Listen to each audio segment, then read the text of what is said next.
Handapa, Handoko, Muhammad Kawaju, Riyadi Saputra, Rika Mustafa, Ahmad Sarji, Alfa Reza, Rahmat Sultan Sudirta, Haji Saputra, Caca Ananda, Ani Deskira Rahma, Pantra, kalian ini ke 10 DKM 2. Ini wali kelasnya Bapak yang berikankan bakal kelas. Jadi nanti akan dibantu oleh Pak Pros, Pak Wali kelas, guru tolong, guru tolong. Jadi nanti akan dijelaskan oleh Pak Menteri dari kelas. Oke, silakan selectingnya silakan.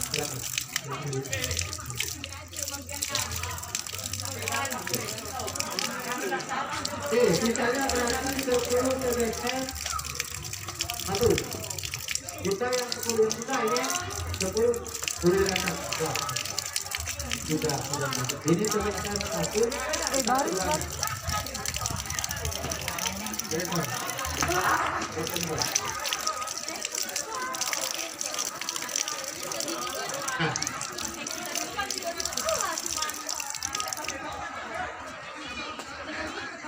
Yang TBM 1 jangan itu. Enggak semua ya, sudah bisa ya, jangan lagi.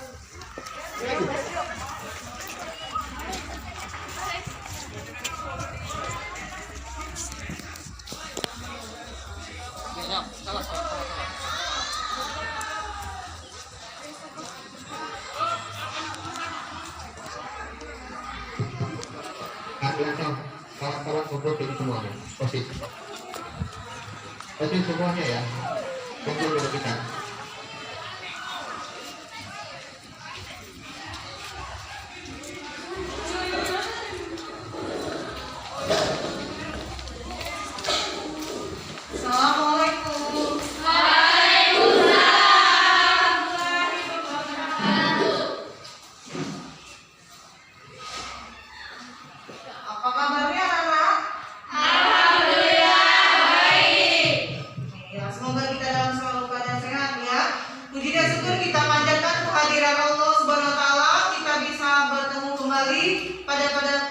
Pada pagi hari ini dalam materi pembelajaran kita pelajaran Ibu PPKN ya. Baiklah, sebelum kita memulai materi pembelajaran kita pada pagi hari ini, ada baiknya kita membaca doa dulu ya. Ya, silakan dipimpin. Marilah teman-teman, sebelum kita belajar, kita berdoa menurut kepercayaan masing-masing. Berdoa mulai.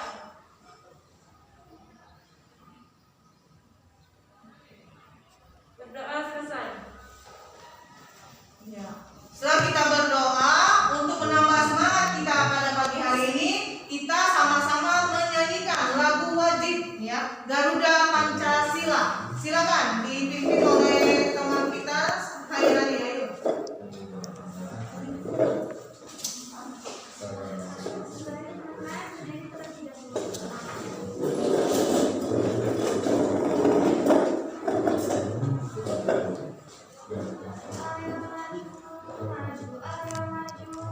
Ayo.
Yuk, selamat pagi. Pagi luar biasa. Yang kurang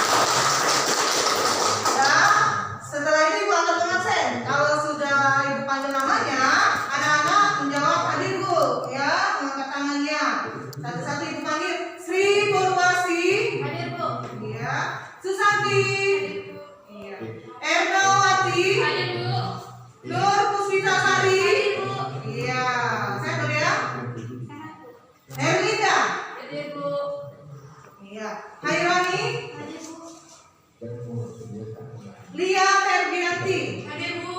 Ya, semangat sekali dia. Baldatun. Hadir Bu. Nah, itu ya. Jadi harus penuh semangat. Ya, walaupun cuaca kita agak mendung, tapi tidak sepenuh hati kita. Ya. Suli Setianingsi. Hadir Bu.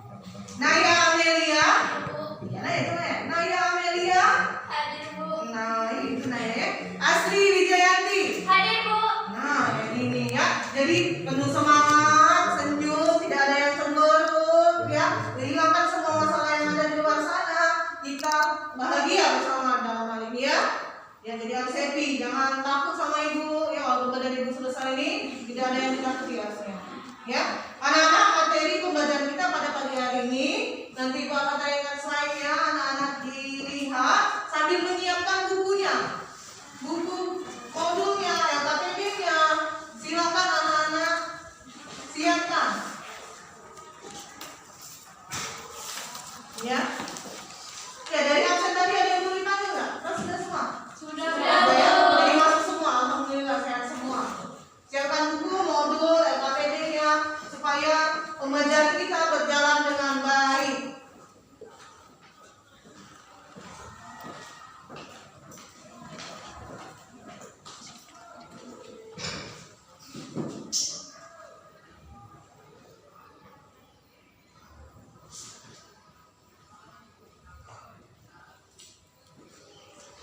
Dilihat ya di slide-nya.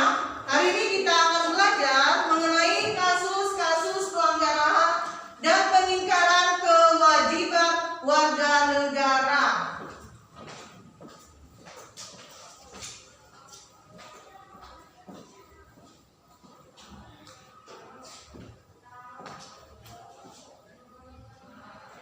Ya, minggu lalu pertemuan sebelumnya kita sudah mempelajari mengenai apa itu hak dan apa itu kewajiban. Nah, siapa yang masih ingat apa itu hak, apa itu kewajiban? Ayo, siapa yang masih ingat? Hak itu apa? Ayo, tulis. Hak merupakan semua hal yang Anda peroleh dan dapatkan. Semua yang diperoleh dan dapatkan. Bagus sekali ya, tulis ya. Pintar sekali tulis. Sudah bisa mengingat materi sebelumnya. Siapa lagi? Iya, ayo silakan. Hak adalah segala sesuatu yang harus didapatkan oleh setiap orang yang telah ada sejak lahir. Iya, berarti hak itu sudah didapatkan sejak Lahir. Iya, bagus sekali. Siapa lagi? Ayo. Kewajiban, coba. Kewajiban itu apa? Jadi, ayo. Hal yang harus dilakukan oleh individu. Hal yang harus dilakukan.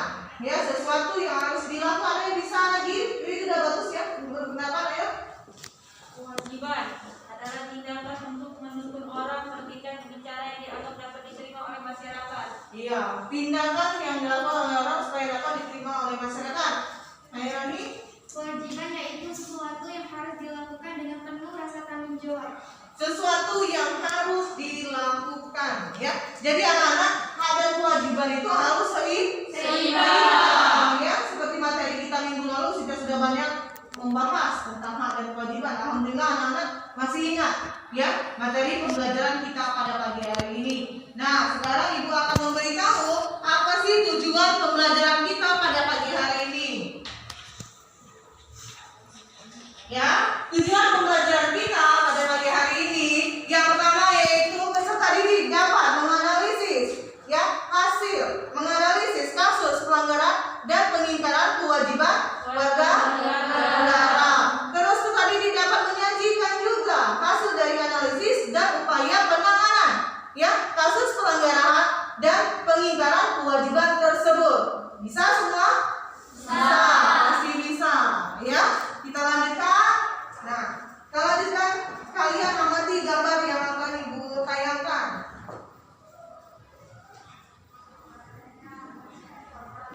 Coba dilihat gambar yang ibu tayangkan. Di sana ada motor dan rambu lalu lintas.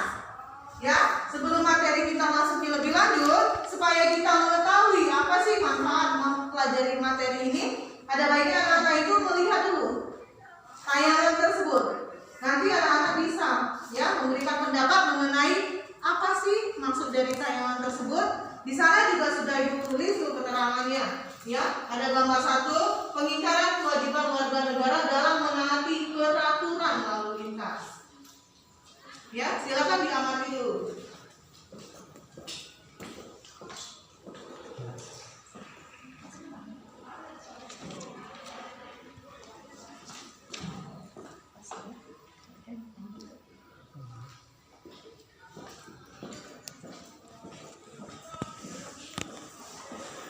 Sudah diamati?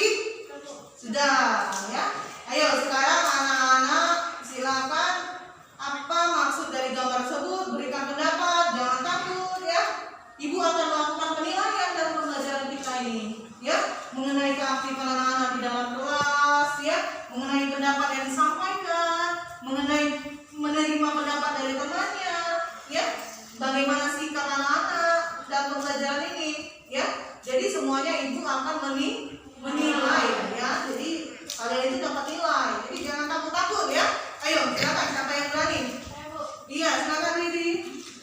Menurut pendapat saya, dari gambar yang sudah ditayangkan, gambar tersebut menjelaskan adanya pelanggaran lalu lintas yang dilakukan oleh seorang pengemudi motor yang menerobos jalur searah. Iya, bagus sekali pendapatnya. Ada yang sama pendapatnya boleh atau mau nambahin? Boleh tuh, silakan. Gambar tersebut menjelaskan tentang pelanggaran lalu lintas yang bisa mengakibatkan kecelakaan yang merupakan rentannya kesadaran pengendara. Iya, jadi adanya gambar pelanggaran lalu lintas katanya ya. Ada lagi?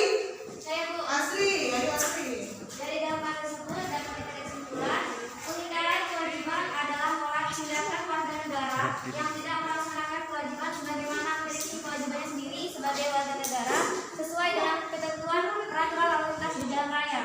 Iya, jadi adanya kewajiban yang diingkari oleh warga negara tersebut ya. Siapa lagi? Ayo. Yang mau berpendapat siapa lagi? Tidak ada? Tidak ada yang mau berpendapat. Jadi kita sama-sama bahwa gambar tersebut sudah jelas. Ibu tulis di sana itu mengenai pengingkaran kewajiban yang dilakukan oleh warga negara dalam mentaati peraturan lalu lintas. Nah, jadi warga negara tersebut tidak mempunyai kesadaran akan kewajibannya.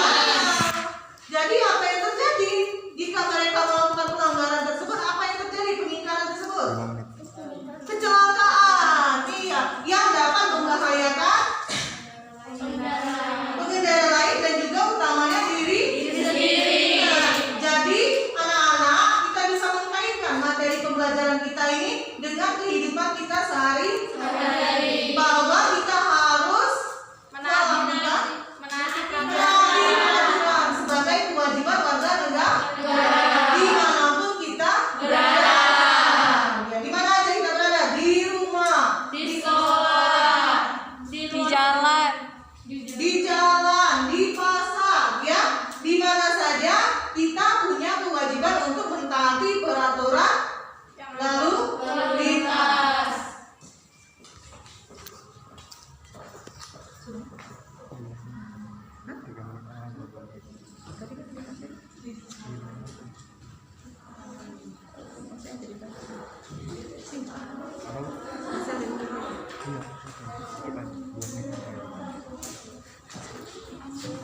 Jadi itu anak-anak ya, sebelum kita melanjutkan materi kita, anak-anak sudah tahu manfaatnya mempelajari ini. Jadi kita harus seimbang antara hak dan kewajiban. Kita juga harus tahu, kita tidak hanya menuntut hak kita saja, tetapi kita juga harus melaksanakan kewajiban kita sebagai warga negara. Anak-anak di rumah punya kewajiban, benar? Apa itu kewajibannya? Membantu orang tua, apalagi menghargai orang tua. Punya hak juga nggak di keluarga? Apa haknya coba? Mendapatkan pendidikan. Kalau misalnya anak-anak tidak boleh sekolah sama ibunya,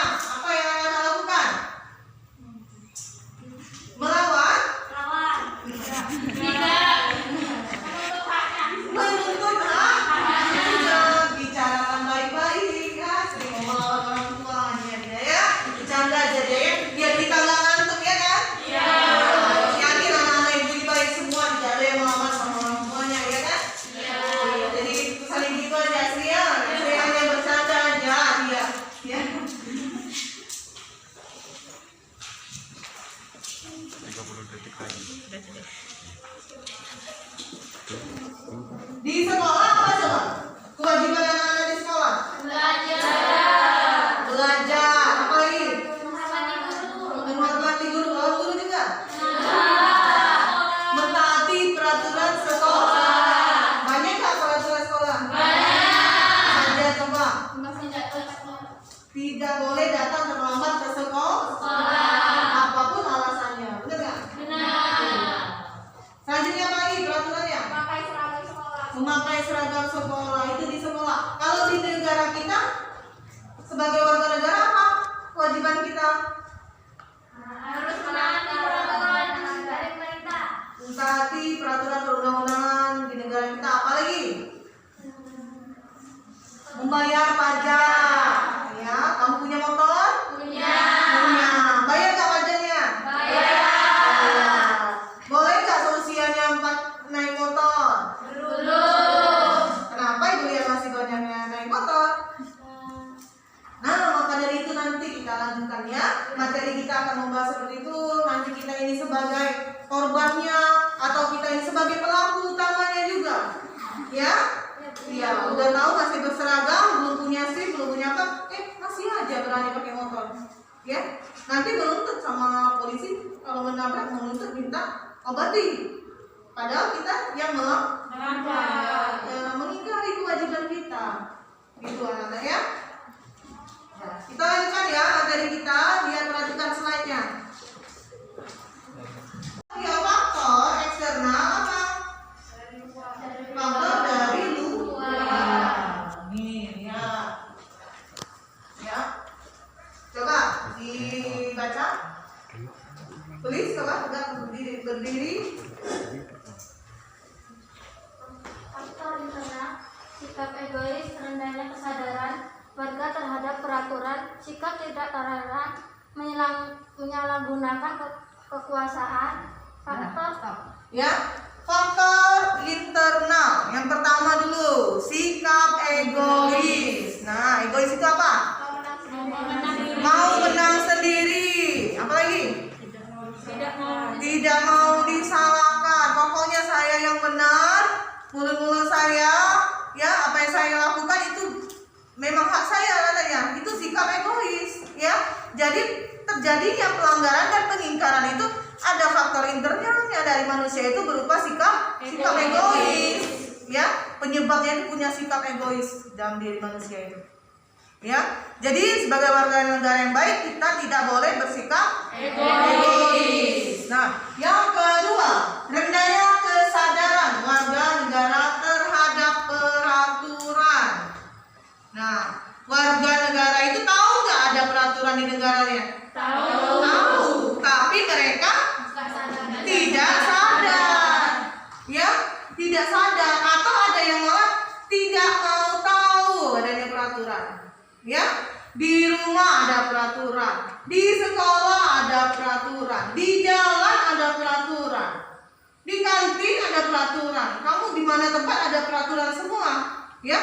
Jadi kita harus sadar di mana tempat kita berada itu ada peraturan, ya. Jadi tidak akan ada pelanggaran dan pengingkaran kewajiban jika kita sadar anak-anak, ya.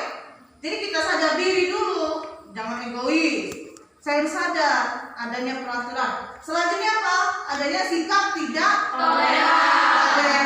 toleransi. Apa itu? Ya Pak. Nih, ayo. Sikap menghargai orang lain. Ya. Ada lagi yang lain? Toleransi itu apa? Menghormati hak orang lain. Ya. Jadi kita harus mempunyai sikap yang toleran. Kebalikannya, jika tidak ingin adanya suatu pelanggaran hak dan pengingkaran kewajiban. Selanjutnya apa? Penyalahgunaan kekuasaan. Nah, ini yang berkuasa, ya, yang berkuasa. Kekuasaan itu siapa maksudnya? Siapa? Pemimpin bisa. Siapa lagi? Pemerintah. Siapa lagi? Aparat penegak hukumnya, ya, pokoknya orang yang mempunyai kekuasaan disalahgunakan. Nah, jadi itu adanya suatu pelanggaran penyebabnya. Kenapa terjadi suatu pelanggaran hak. Kenapa sih sering terjadi pengingkaran kewajiban warga negara? Tadi karena ada penyalahgunaan kekuasaan. Itu faktor apa? Internal. Kita ulangi lagi. Satu apa? Sikap egois. Dua. Rendahnya kesadaran terhadap peraturan. Tiga. Sikap tidak toleran. Iya. Keempat. Penyalahgunaan kekuasaan. Ya, tangan untuk kita semua. Bagi anak-anak sudah tahu ya. Nah, sudah anak sudah tahu, jadi sudah tahu penyebab. Jangan sampai kita menjadi seperti itu. Selanjutnya sekarang faktor eksternal. Ayo, siapa yang mau baca? Nur, coba Nur. Ketidaktegasan aparat penegak hukum, adanya kesempatan terjadinya krisis moral dan karakter bangsa, penyalahgunaan teknologi.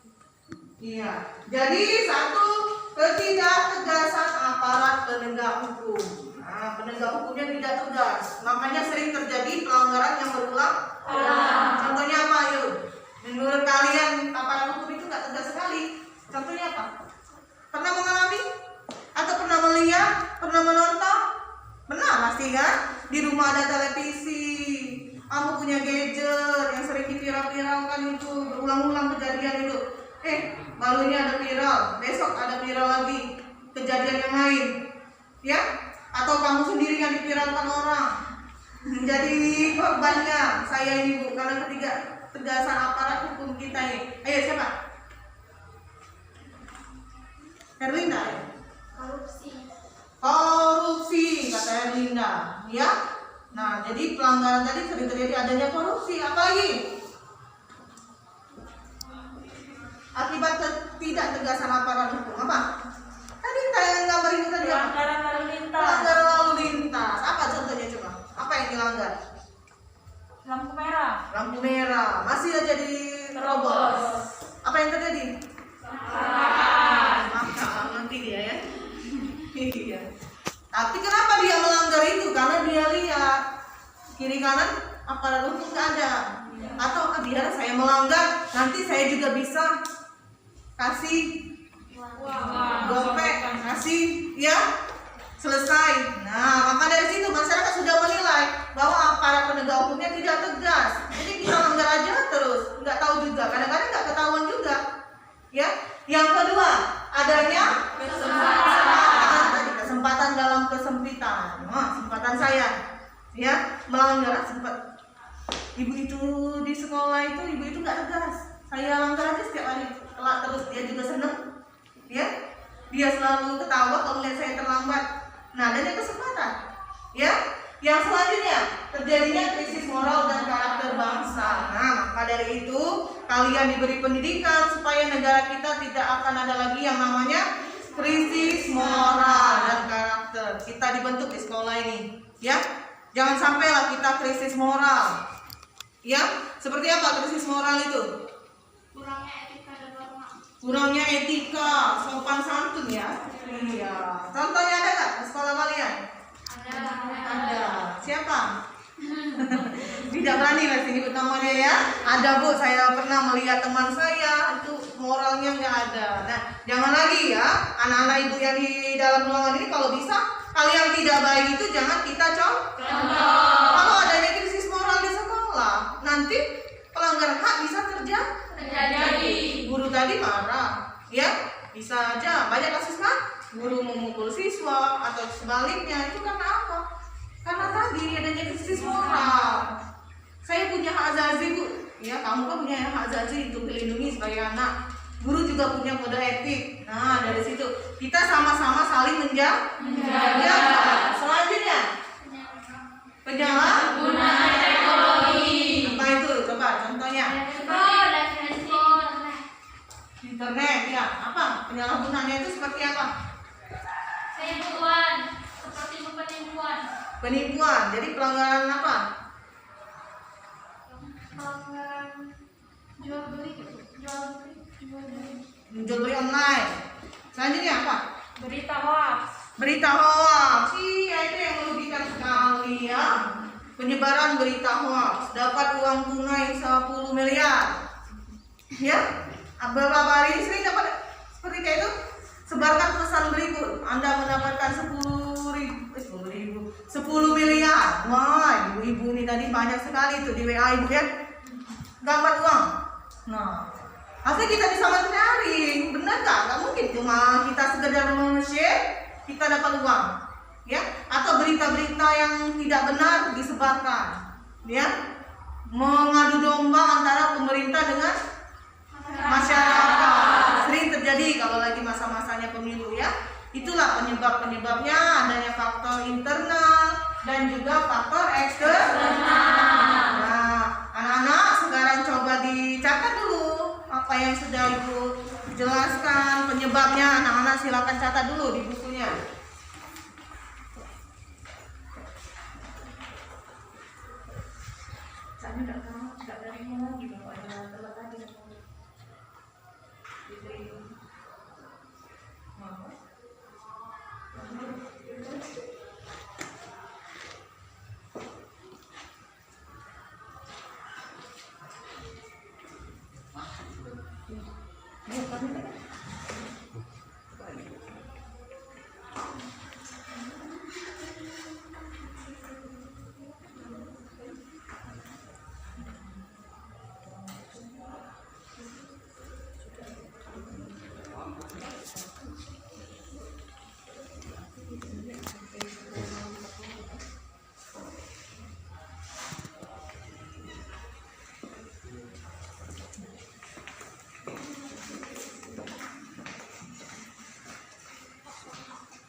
Sudah, kita lanjutkan. Kasus pelanggaran hak warga negara ini contohnya anak-anak ya. Adanya pendidikan yang tidak merata. Jadi sudah adanya hak untuk mendapatkan pendidikan, tapi pendidikan itu tidak merata. Mungkin di wilayah itu akses ke tempat sekolah agak jauh ya, atau kurangnya kesadaran tadi dalam diri manusia itu warga negara itu untuk mendapatkan pendidikan, padahal dia ada kewajibannya, ada apa haknya ya, tapi dia tidak mau ya, merasa egois, saya tidak perlu sekolah misalkan kayak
dicatat lagi.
Setengah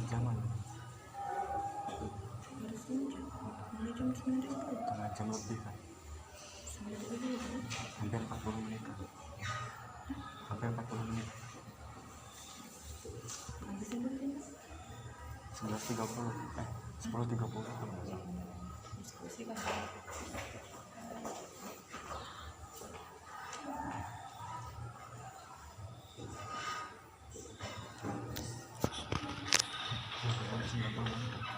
Udah ya, kita lanjut di selanjutnya kasus pengingkaran kewajiban.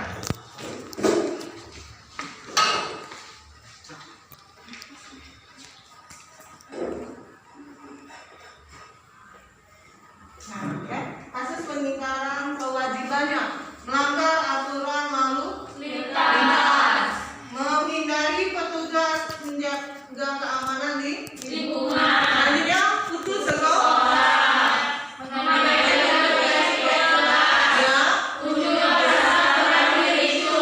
Jadi itu beberapa kasus pengingkaran kewajiban. Jadi selama ini mungkin nggak tahu, ya selama ini mungkin adanya cuma tahu hak-hak saja.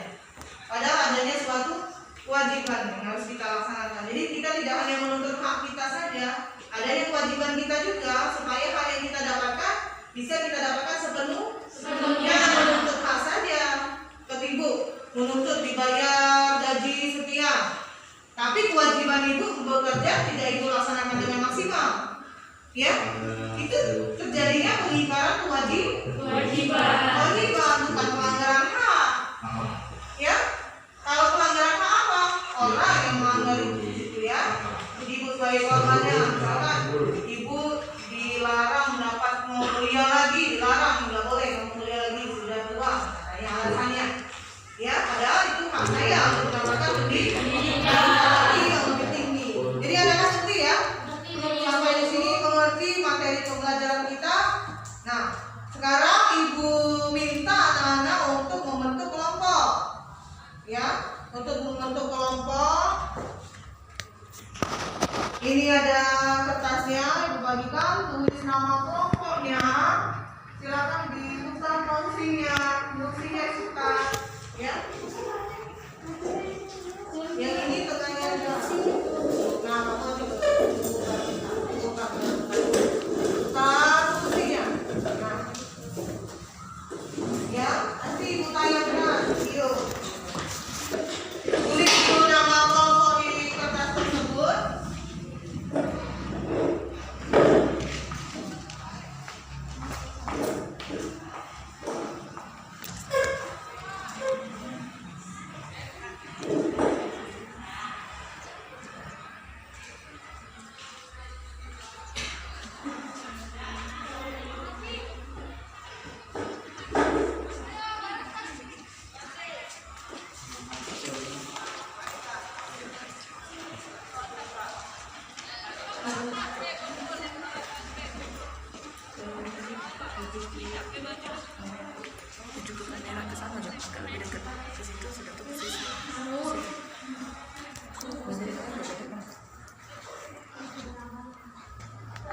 Anak-anak silakan diamati tayangan videonya.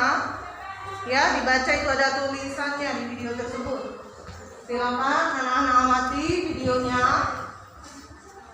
Ya, masing-masing kelompok melihat tayangan videonya sehingga bisa berdiskusi.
Cerita lanjut.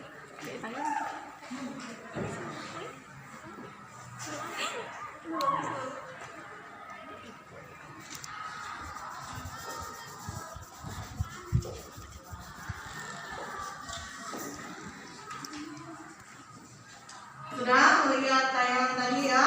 Sekarang anak-anak silakan berdiskusi. Ya, masing-masing kelompok, anggota kelompok menyampaikan pendapatnya masing-masing. Ya, ibu juga melakukan penilaian dalam berdiskusi, penilaian keterampilan anak-anak dalam menyampaikan pendapatnya masing-masing. Ya, setelah pendapatnya berbeda akan disatukan. Itulah adanya berdiskusi tadi, musyawarah mufakat. Ya, jadi untuk mendapatkan satu kesepakatan bersama. Ayo silakan.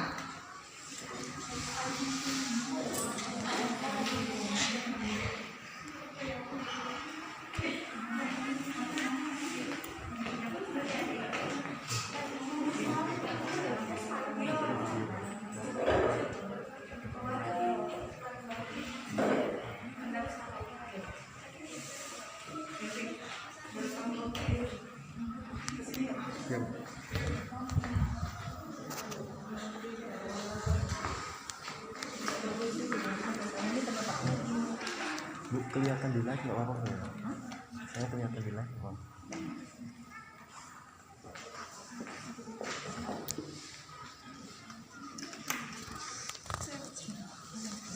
Baiklah, di sini saya akan menyampaikan pendapat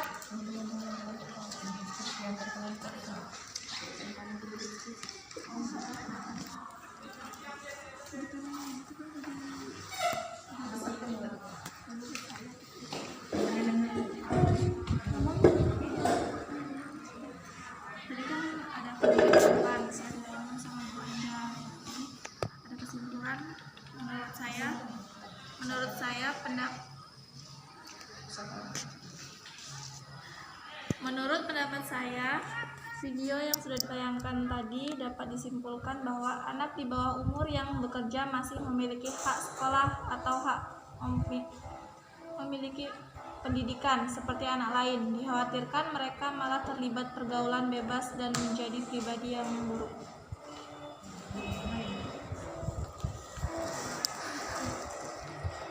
Menurut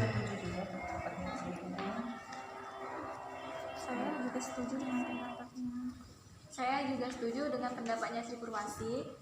Tetapi menurut saya, anak-anak di bawah umur harus mendapatkan perhatian khusus terutama dari orang tuanya dan juga dari pemerintah, karena anak yang bekerja di bawah umur rentan terhadap kecelakaan.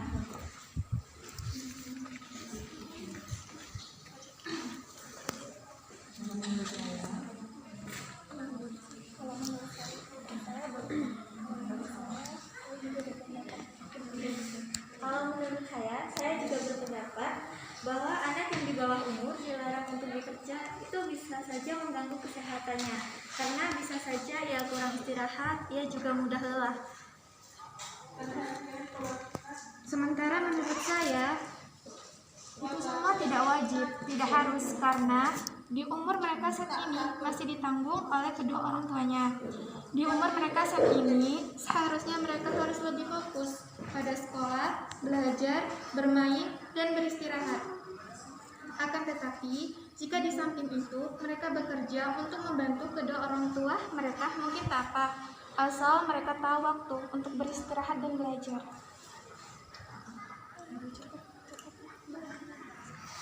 Saya mempunyai pendapat juga, yaitu menurut saya hal yang sangat memperhatikan yang harus segera pemerintah tindak lanjuti. Anak-anak seperti mereka juga punya hak besar untuk bersekolah seperti anak-anak lain.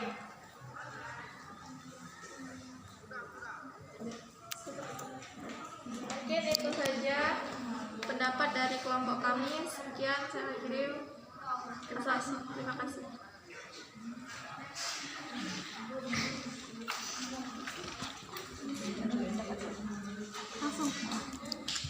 Menurut pendapat saya, kalau memang keterbatasan ekonomi, setidaknya jangan bekerja terlalu keras. Karena pada dasarnya setiap anak berhak belajar dan bermain bersama teman supaya bisa bersosialisasi. Dan menurut pendapat saya, anak tersebut berhak mendapatkan pendidikan. Jika orang tuanya tidak sanggup, kan bisa disekolahkan di sekolah yang gratis. Kalau menurut pendapat saya sih, seharusnya bekerja di bawah umur dilarang, dan bagi yang mempekerjakan dikenakan sanksi yang berat. Bekerja di bawah umur hal yang sangat memprihatinkan. Tidak selayaknya anak kecil bekerja keras. Seharusnya mereka dapat menikmati indahnya masa kecil. Menurut saya, anak di bawah umur tidak diwajibkan untuk bekerja, karena anak seusia mereka wajib untuk mendapatkan pendidikan seperti anak-anak lainnya. Dan dikhawatirkan bekerja di usia kecil dapat mempengaruhi mental anak tersebut. Dan di satu sisi ada sebagian dari orang tua anak tersebut memiliki keterbatasan ekonomi. Kalau menurut pendapat saya, meskipun ada beberapa anak yang mengatakan dia ingin bekerja, hal tersebut tetap merupakan hal yang tidak diinginkan karena tidak menjamin masa depan anak tersebut. Penggunaan anak kecil sebagai pekerja sekarang ini dianggap oleh negara-negara sebagai pelanggaran hak manusia.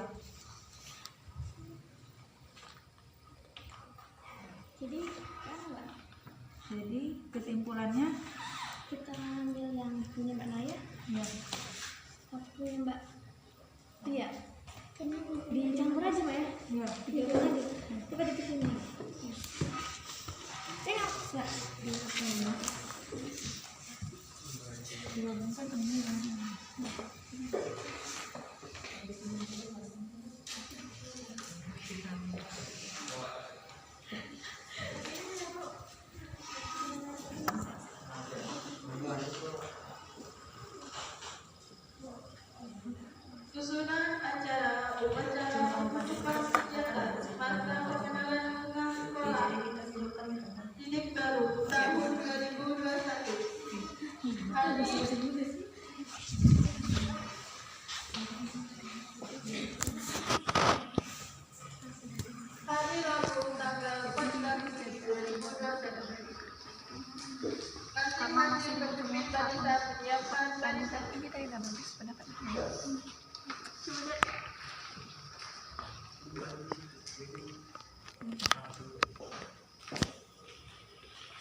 oleh kedua orang tuanya. Di umur mereka saat ini seharusnya mereka harus lebih fokus pada sekolah mereka, belajar, bermain, dan beristirahat. Akan tetapi, jika mereka juga ingin bekerja membantu kedua orang tua mereka, mungkin tidak apa, asalkan mereka tahu waktu untuk beristirahat dan belajar.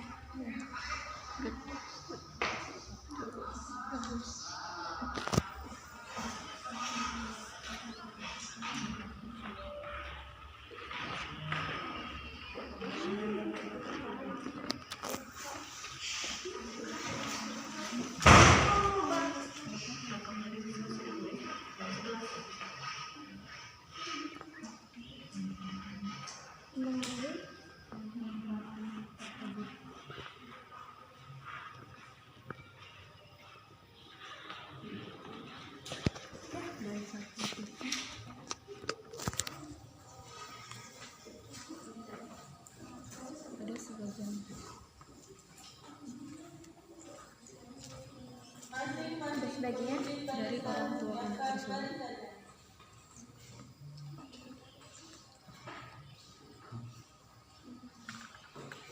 memiliki keterbatasan ekonomi.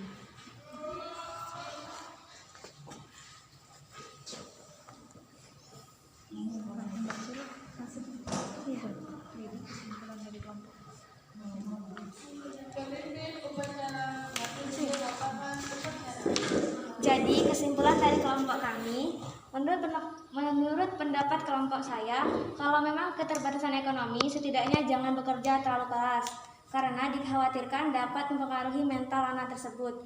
Dan di satu sisi, ada sebagian dari orang tua anak tersebut memiliki keterbatasan ekonomi.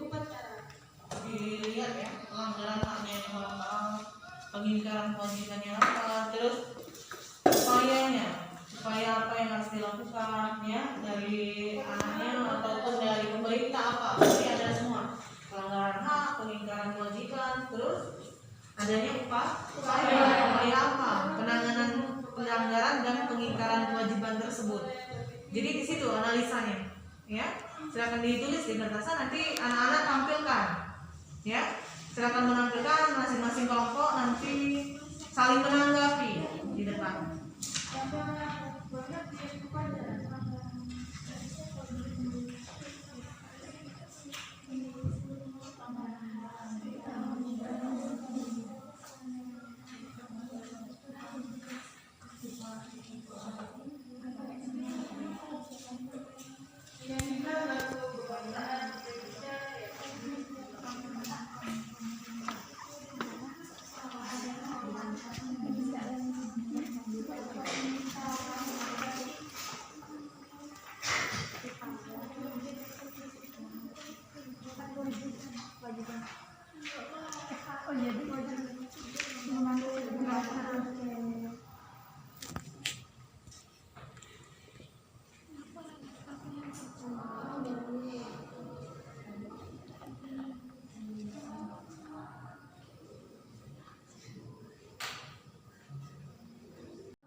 Gabung aja.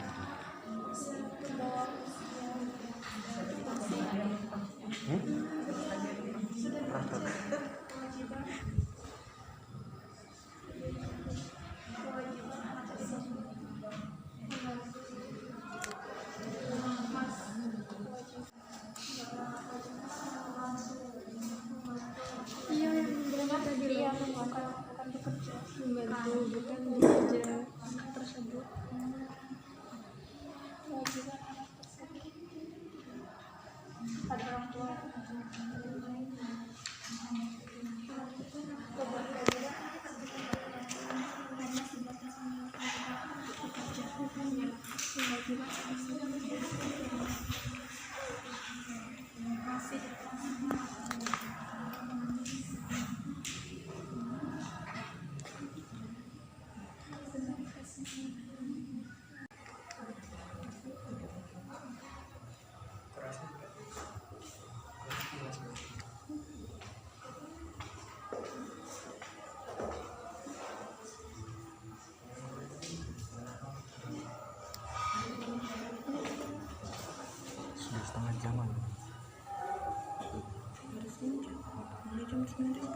jam lebih kan, hampir 40 menit kan, hampir 40 menit. 11.30 10.30 kalau nggak salah.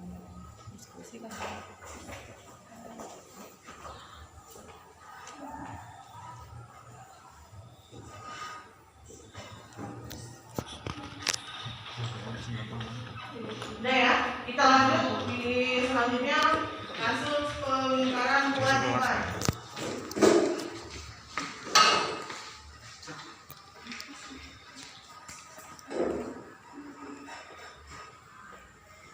Nah, ya, kasus pengingkaran kewajibannya melanggar aturan lalu lintas, menghindari petugas menjaga keamanan di lingkungan. Selanjutnya putus sekolah.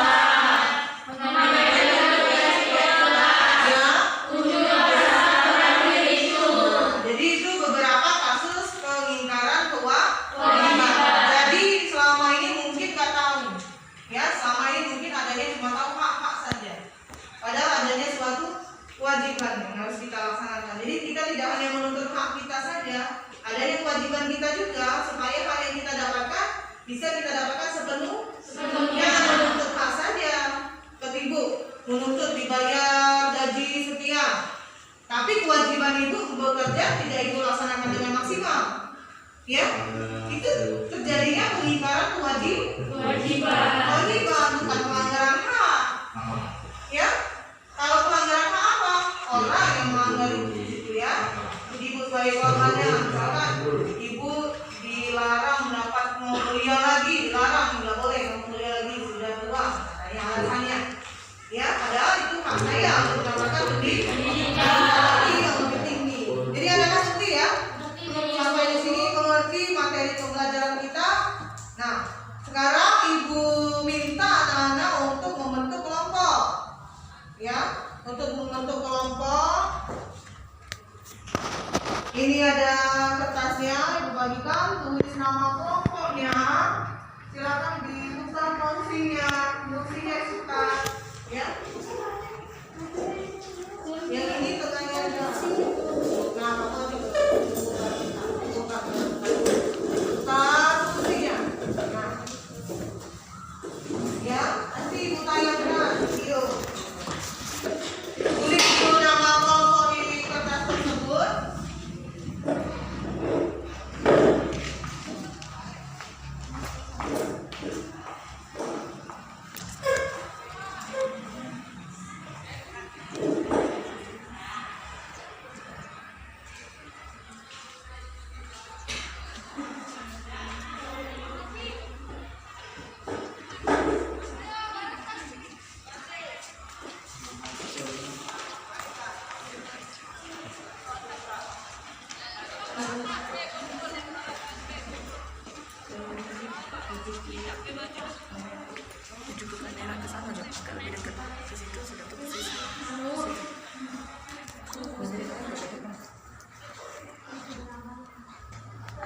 Anak-anak silakan diamati tayangan videonya.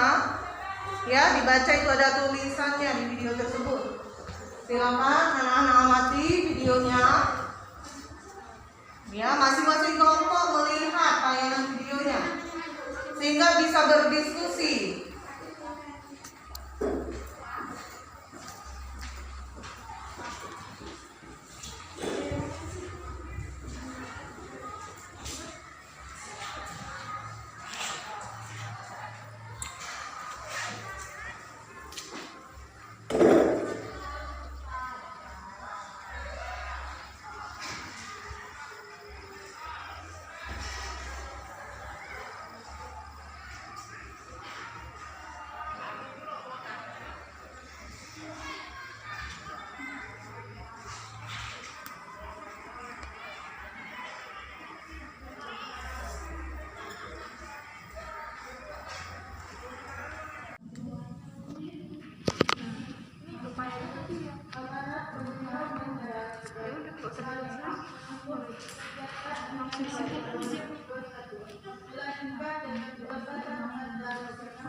Tetapi jika di samping itu mereka bekerja untuk membantu kedua orang tua, mereka mungkin tak apa, asalkan waktu untuk bersama dan belajar upaya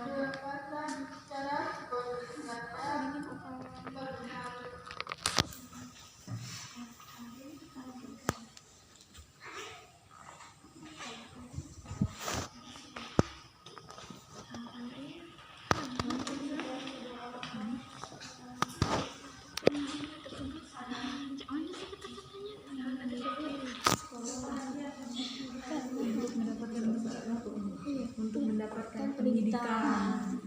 Terus untuk mendapatkan pendidikan terus sayang dari orang tua. Untuk mendapatkan pendidikan tuh kayak Dapat pendidikan menjadi berkurang. Bukan berkurang kayak itu nah. Dan juga dapat tempat perhatian dari orang tuanya, perhatian lebih dan perhatian lebih dan hak itu kewajiban kewajiban dia kan bersekolah. Iya, kewajiban dia bersekolah. Harusnya itu kan kewajiban untuk mendapatkan pendidikan, bukan hak. Kalau hak itu kan mendapat kasih sayang gitu. Haknya dan sayang. Pendidikan yang layak. Iya, pendidikan yang layak. Yang layak. Seperti anak pada umumnya. Ketika di pembinaan masyarakat perempuan kan iya itu berarti tanda diskusinya sampai melalui ke bawah. Nanti untuk sementara silakan dibawa. Nanti begitu di depan yang lainnya ikuti bapak semuanya. Apa yang harus dilakukan? Itu Harus ada kesadaran kalau dia terhadap anak tersebut. Intinya gitu ya. Sedikit aja.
jadi dia tuh tidak jualan dari diri dia sendiri untuk upaya kewajiban untuk hidup.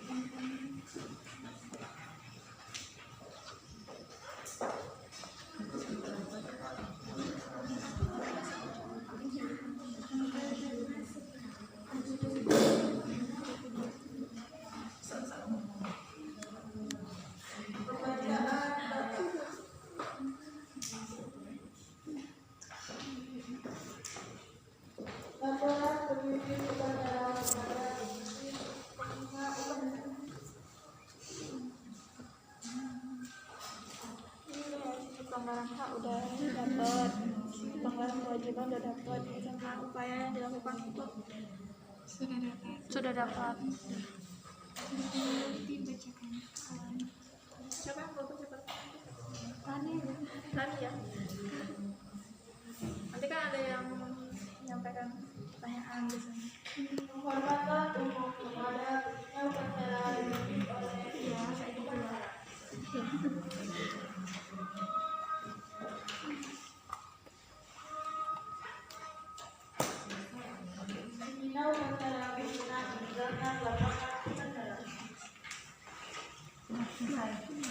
Udah ya?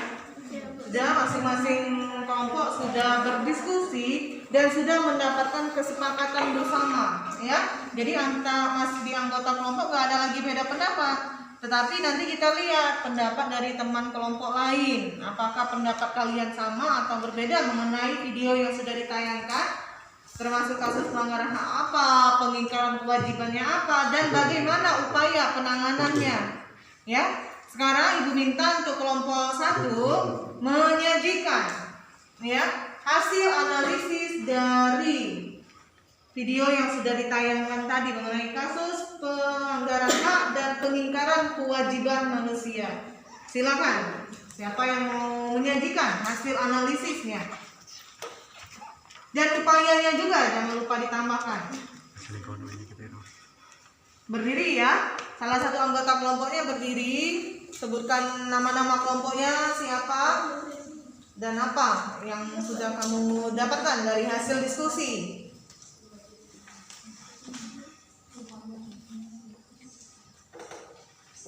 Ayo kelompok 1 atau kelompok 2 dulu yang sudah siap.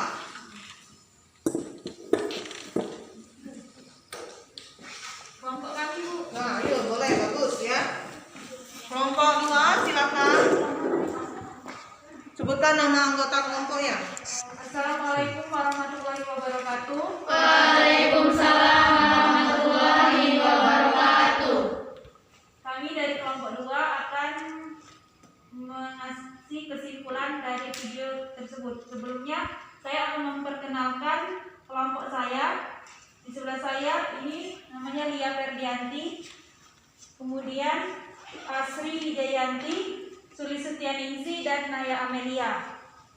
Dari diskusi kami tadi, kami jelaskan dulu, menurut pendapat dari kelompok kami, kalau memang keterbatasan ekonomi setidaknya jangan bekerja terlalu keras, karena dikhawatirkan dapat mempengaruhi mental anak tersebut.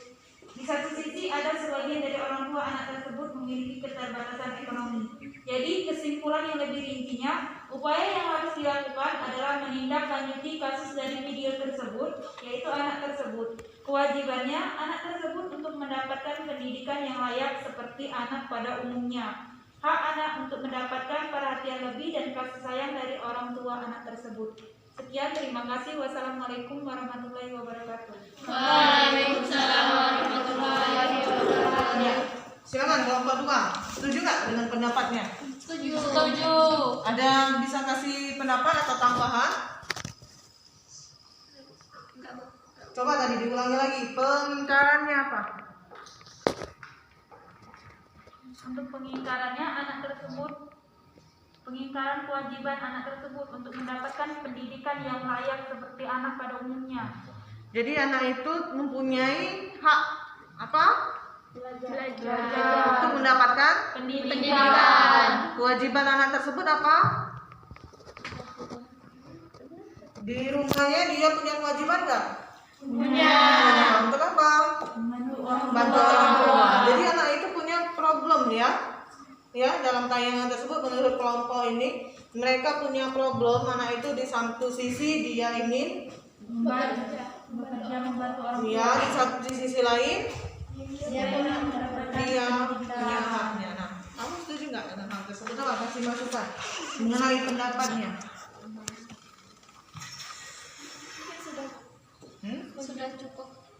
Sudah cukup dijelaskan oleh Ya, coba jelaskan lagi coba. ini penjelasan dari kelompok kami. Ya. Tanggapan dari kelompok satu. Tanggapan. Iya. Iya. Ya, saya setuju. Anak di bawah umur itu tidak diwajibkan untuk bekerja. Dia itu diwajibkan untuk memiliki pendidikan, untuk bermain, untuk beristirahat. Jadi tidak diwajibkan untuk bekerja keras karena masih ada kedua orang tua atau sekelilingnya yang untuk membantu anak tersebut. Bagaimana? Iya, jadi itu ya. Jadi menurut kelompok satu tadi anak tersebut tidak harus bekerja. Selanjutnya kelompok 1 1, silakan tampilkan apa yang kamu dapat yang analisis tadi.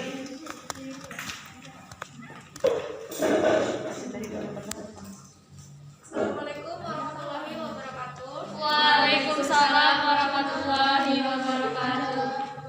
Baiklah, kami dari kelompok 2 ingin menyampaikan kesimpulan dari penayangan video di depan tadi.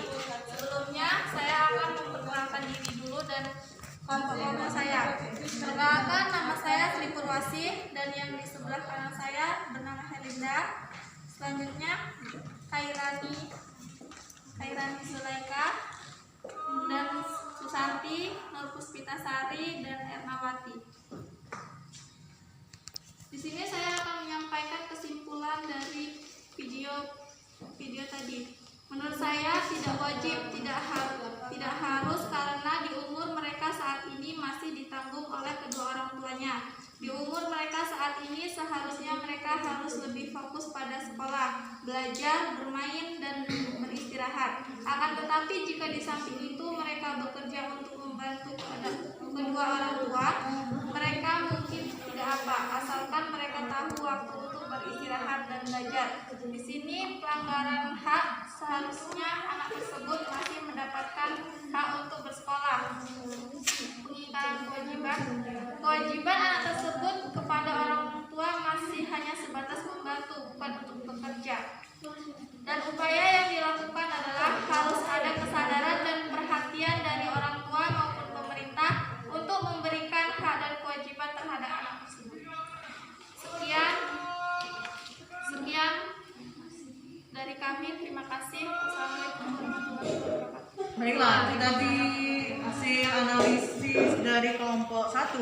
Silakan kelompok 2 menanggapi dari hal tersebut.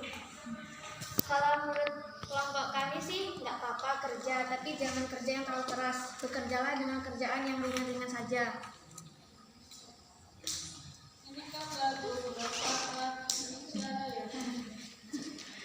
Ya, jadi itu ya. Jadi upayanya, coba upaya masing-masing kelompoknya. Ibu tadi agak kurang jelas mendengar upaya yang dilakukan dari pihak keluarga anak tersebut ataupun dari pemerintah yang pastinya. Apa? Coba. Silakan kelompok mana dulu? Upaya yang harus dilakukan. Tampilkan upayanya. Hasil analisis upaya yang harus dilakukan. Atau mau diskusi lagi antar kelompok, silakan diskusi dulu.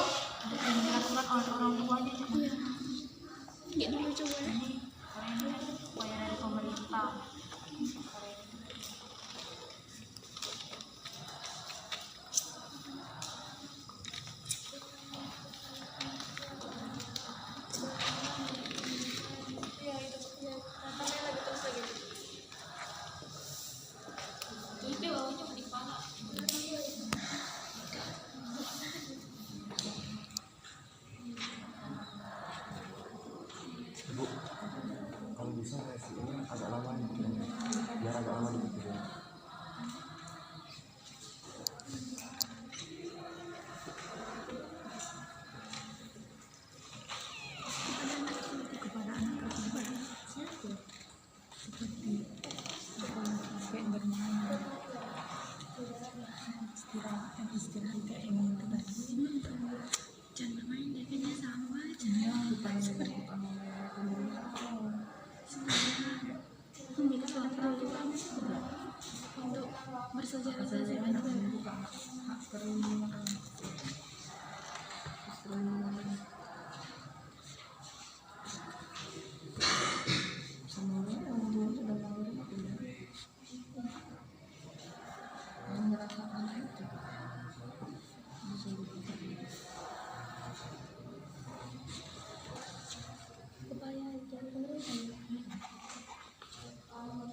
hormati kepala sekolah atau yang mewakilinya, wakil kepala sekolah bidang kurikulum, sarana prasarana rumah, Bapak Ibu Dewan Guru SMK Negeri Joyo Tumbang, anak-anakku serta didik baru SMK Negeri Joyo Tumbang tahun 2021-2022 yang Bapak sayangi. Marilah kita mengucapkan alhamdulillahirabbil alamin terus dari alam yang telah memberikan rahmatnya semuanya. Kemudian marilah kita bersalawat kepada Nabi Muhammad SAW dengan mengucapkan Sayyidina Muhammad agar kita mendapatkan syafaat di hari yaumul akhir. Amin ya rabbal alamin. Anak-anakku sekalian baru saja kegiatan MPLS selama lebih kurang 3 hari dengan durasi waktu 9 jam lebih, kurang lebih 9 jam selama rentang waktu 3 minggu. Nah, di dalam kegiatan 3 hari itu kalian sudah sebagian diperkenalkan situasi dan kondisi sekolah kita, mulai dari memasuki gerbang sekolah sampai kalian edukasi di untuk menghibur dengan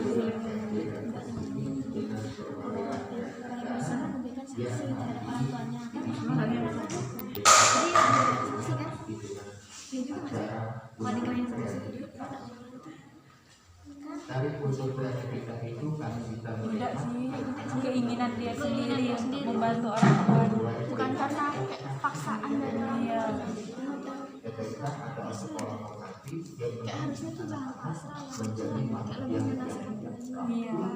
tidak bekerja masih dan membangun punya wajib kayaknya ini udah tinggal dari pemerintah pemerintahnya termasuk bagian dari kayaknya tuh yang dari pemerintah tuh harus mendapatkan pekerjaan kan memberikan untuk mendidik lalu kebangsaan Indonesia. membantu gitu ya membantu perekonomiannya yang lebih bagus agak Pekerjaan juga untuk orang tuanya bekerja. itu upayanya memberi bansos Artinya itu bagian dari skill keterampilan menghadapi terus membuka lapangan pekerjaan juga berpikir dan bersalah yang dituntut, namun yang tidak pernah berpikir bisa dituntut bagaimana cara hidup. Udah ya? Terakhir, sesuai dengan Silakan masing-masing menampilkan hasil ya. Hasil dari analisis upayanya apa sih? Upaya dari penanganannya, penanganan kasus pelanggaran hak dan pengingkaran kewajiban warga negara. Silakan. Kelompok mana dulu yang mau menampilkan?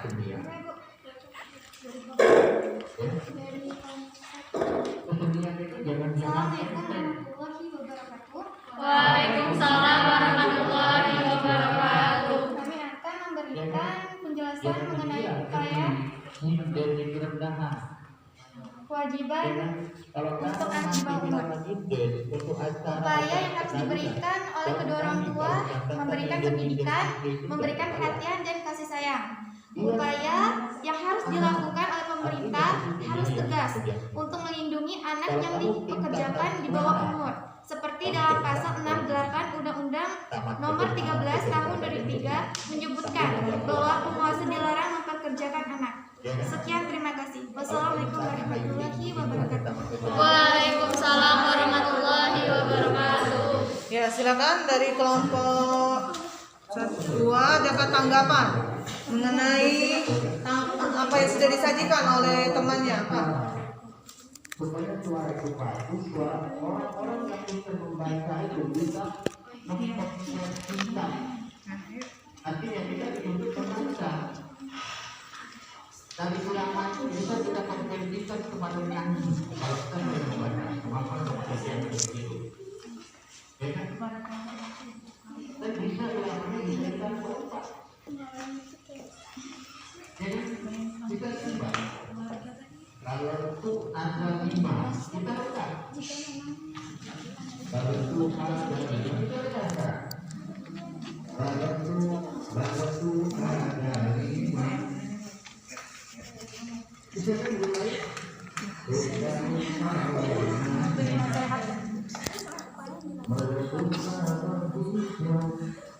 Memberi tanggapan atau mau menampilkan? Tanggapan dulu ya. Tanggapan dulu untuk teman-temannya tadi.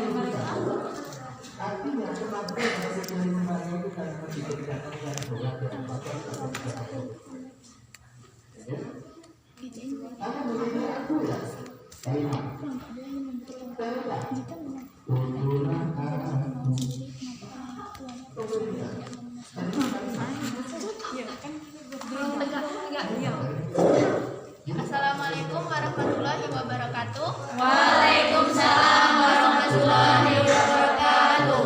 Saya dari kelompok 2 ingin memberi tanggapan kepada kelompok 1. Jika memang anak itu ingin bekerja dengan kemauan sendiri, seharusnya orang tua tidak pasrah karena orang tua bisa menasihatinya lagi agar tidak bekerja.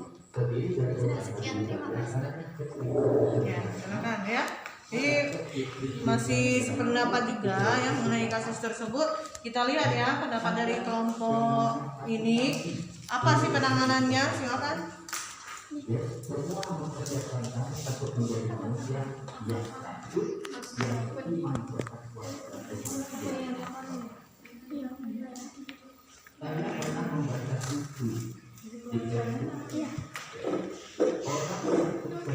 Assalamualaikum warahmatullahi wabarakatuh. Waalaikumsalam warahmatullahi wabarakatuh. Kami dari kelompok 2 beranggapan upaya yang dilakukan oleh keluarga terhadap anak tersebut adalah dengan menasehati anak tersebut dan memberikan hak kepada anak tersebut seperti memberikan waktu luang untuk bersosialisasi dengan dunianya. Iya, terima kasih. Adakah tanggapan dari kelompok 1 apa? Pendapat kalian? Temannya ngasih pendapat singkat sekali ya. Silakan. Silakan ayo. Nah, sebagai kita sudah ketahui di warga-warga SMK, lingkungan-lingkungan kita, pada tentu sudah kami tadikan. Ketika kalian masuk nanti, tolong katakan yang kamu katakan itu untuk dibaca. Jangan sampai kalian meninggalkan dari sekolah, pengguntingan rambut, pemotongan kuku kalian pakai. Ya, di antaranya rambut panjang, SMK itu menolak. Rambut panjang, rambut pucat, ada tato, SMK itu menolak. Jangan sampai ada proses yang komen nanti rambut panjang diviralkan. Ketika dulu kita mendidik orang-orang yang siap berbaik di mata, siap berbaik di mata dan mampu beriman dan bertakwa kepada Allah. Paham ya? Tolong kata penting sekolah yang sudah kami bagikan itu untuk dibaca untuk kita studi. Tanggapan saya dari kelompok 2 yaitu orang tua juga harus mengontrol atau mengawasi anak perilaku anaknya tersebut di luar di rumah. Ya, yang dulu dulu kalian tetap. Pastikan kalian berangkat pastikan berangkat mengangkat dari bawah itu anjingnya sudah bagus, baru sudah dikasih. Jangan kalau berangkat Pak besok, Pak hati pukul, Pak foto di bawah. Udah ya. Jadi sudah masing-masing memberikan pendapat semuanya mengenai hasil dari analisisnya kasus pelanggaran hak dan pengingkaran kewajiban warga negara dan juga upaya penanganannya. Sekarang kita sama-sama menarik kesimpulannya ya dari materi yang sudah kita pelajari hari ini mengenai kasus-kasus pelanggaran hak dan pengingkaran kewajiban. Ya, sebelum kita sama-sama, silakan siapa yang bisa menyimpulkan materi pembelajaran kita pada pagi hari ini. Ayo. Kemudian Kita sama-sama buat kesimpulan mengenai materi pembelajaran kita pada pagi hari mengenai kasus-kasus pelanggaran hak dan pengingkaran kewajibannya.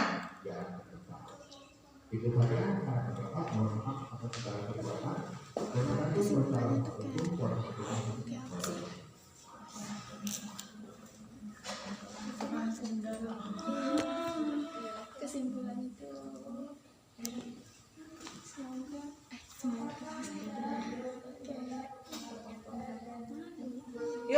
Ada lagi ayo. itu jangan sampai ada lagi anak bekerja di bawah umur itu. Kesimpulannya apa? Tidak bersikap egois, rendahnya kesadaran warga terhadap peraturan, sikap tidak toleran itu harus dihilangkan, penyalahgunaan kekuasaan, jadi penguasa itu tuh harus bersikap adil, ketidaktegasan aparat penegak hukum, jadi harus tegas, adanya kesempatan. Apapun yang terjadi kita tidak boleh memberikan kesempatan agar tidak terjadi kesalahan. Ya, itu pendapatnya Hairani ya. Coba yang lain. Ayo, Riri. Apa kesimpulan yang dapat kamu tarik dari materi pembelajaran kita pada pagi hari ini?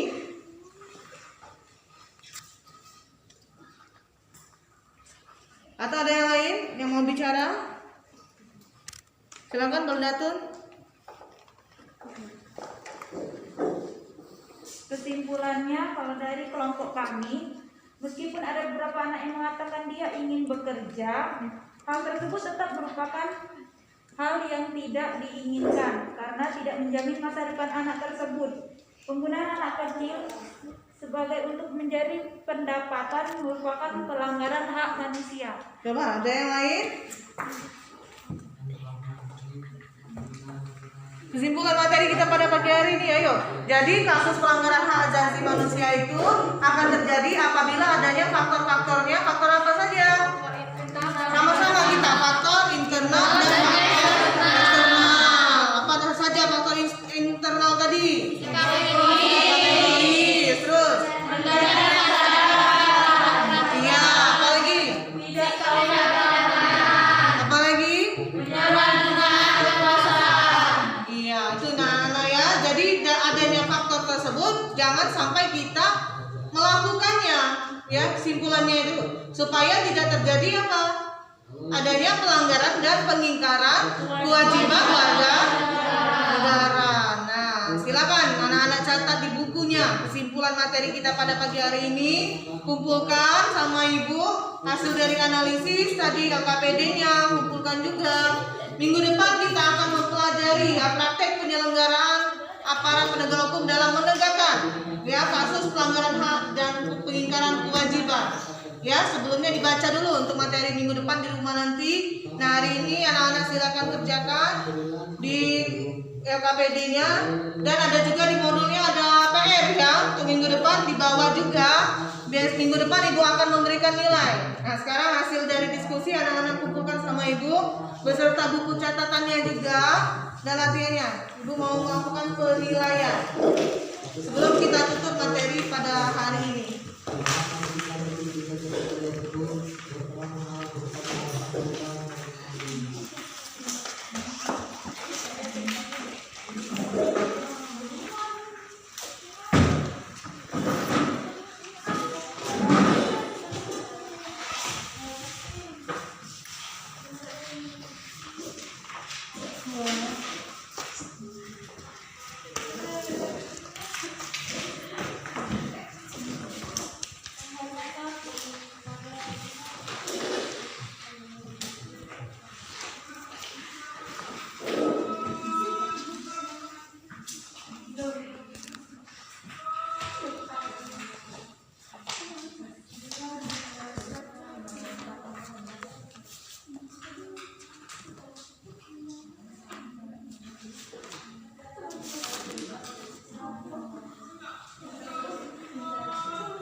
Silakan diambil bukunya Lia Ferdianti.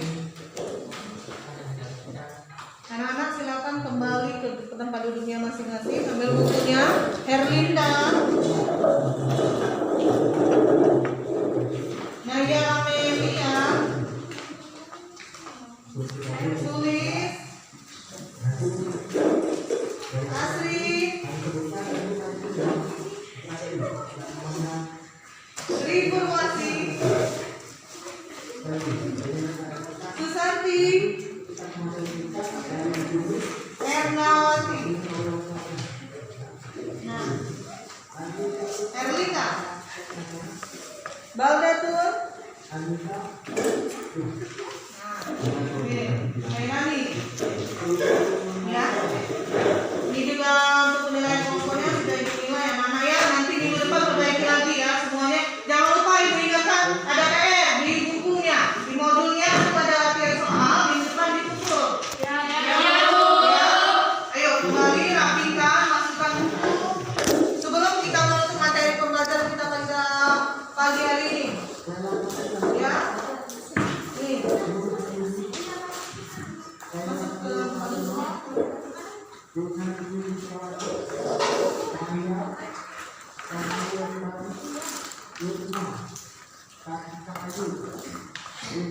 sebelum kita menutupnya, baiknya kita membaca doa terlebih dahulu. Silakan dipimpin. Marilah teman-teman kita coba menurut kepercayaan masing-masing. Doa mulai. Mutiara, Kirana, Ageng, Berdoa selesai. Muhammad Besar. Sekian pembelajaran